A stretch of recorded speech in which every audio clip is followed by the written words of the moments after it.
Lucy, come on, dude. Come on, dude.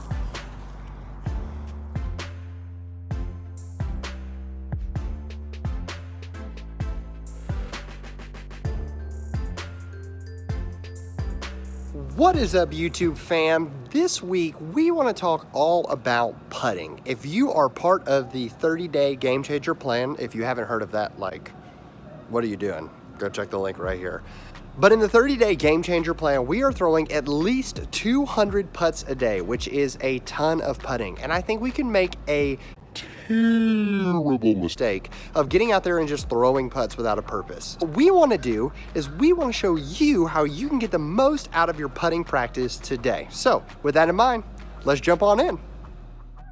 Obviously, with any putting practice, you're going to need a few things. The first is you're going to need a basket or a target. You don't have to have a great basket, but something you want to throw at.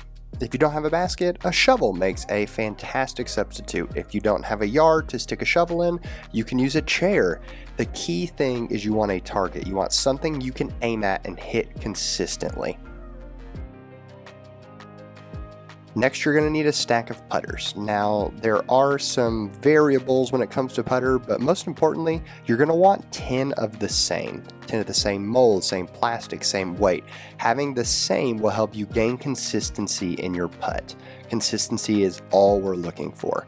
But if you don't have a stack of 10 of the same and you have different molds, that's totally okay. The biggest thing you're going to want to make sure you decide on is whether you want to putt with a bead or without a bead. Now, what's a bead? A bead is the raised piece on the edge of the rim. If you look at that white disc on the right, you'll see that little lip on the edge. That's the bead. Some people love a bead because it allows you to have something to rest your finger on, but only you can decide whether you want to putt with or without a bead.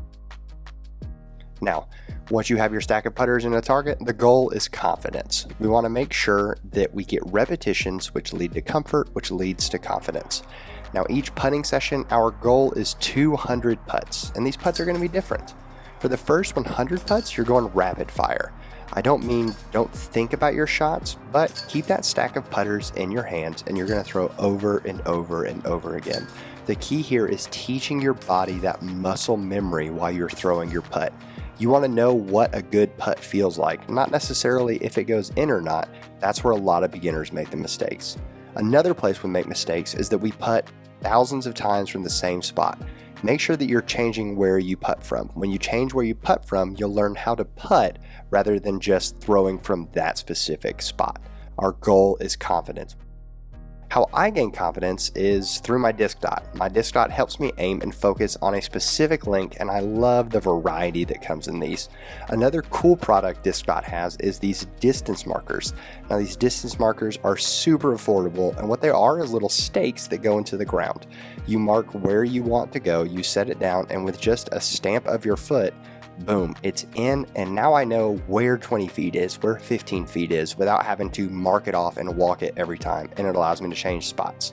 I want to help you guys out so you can go get your own disc dots, so head down to the description below for a link and discount code.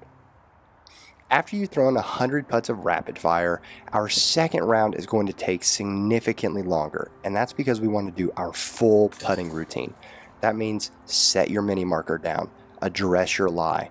It's going to take an incredibly long amount of time, but it's going to teach us what it feels like to putt while we're actually on the course. When we replicate that routine, when we think about that routine, what it does is it gives us three things. It gives us repetitions, which leads to comfort, which leads to confidence. The key to great putting practice is making sure that we are doing everything in our power to teach our bodies how to putt and how to remember how to putt. That way, when the pressure is on and we're in the moment, we can almost turn our brains off and allow ourselves to take over with all the practice we have. When you're doing these 100 putts of your full routine, make sure you're changing spots once again, because we aren't teaching ourselves to putt from a specific place, but rather putt from all around. We want to learn how to putt. Now, the next thing we want to practice is we want to make sure that a few times a week we're practicing the odd shots. That means practicing from below the basket, low elevation. We want to make sure we're practicing shots from above the basket, because we all know that the amount of times we get just a perfect look at the basket is very minimal. I also want to make sure that we remember a key fact, which is if you're missing more than 50% of your putts, you're too far away. Step in. You're not teaching yourself how to putt, you're teaching yourself how to miss if you're missing more than 50% of your putts from that place. Our goal is 1,000 putts a week. If we're making 1,000 putts a week, if we're trying 1,000 putts a week, we're going to see phenomenal confidence. If you don't have an opportunity to do step out putts and obstacles, feel free to make your own obstacles to practice those shots. We just want to make sure that we're getting as many looks at normal putts that we're going to see on the course. Now 1,000 putts is a lot, and one of my favorite ways to shake it up is to use Perfect Putt 360. It's a fantastic app to make putting a game. You putt from multiple distances and keep track of your putts while you're doing it. Check out the app. Putting is a pivotal part of the game, and I know it seems boring to get out there and practice, but I promise if you get in the repetitions, you'll gain comfort and confidence, and you're going to shave massive strokes off of your scores. Putting is the key to great disc golf. It's the key to really all great golf. So get out there, do phenomenal practice, and I guarantee you that you're going to see phenomenal results. I hope this was helpful to you guys, and as always, subscribe for new content. But for now, I'm going to leave you with your new birdies.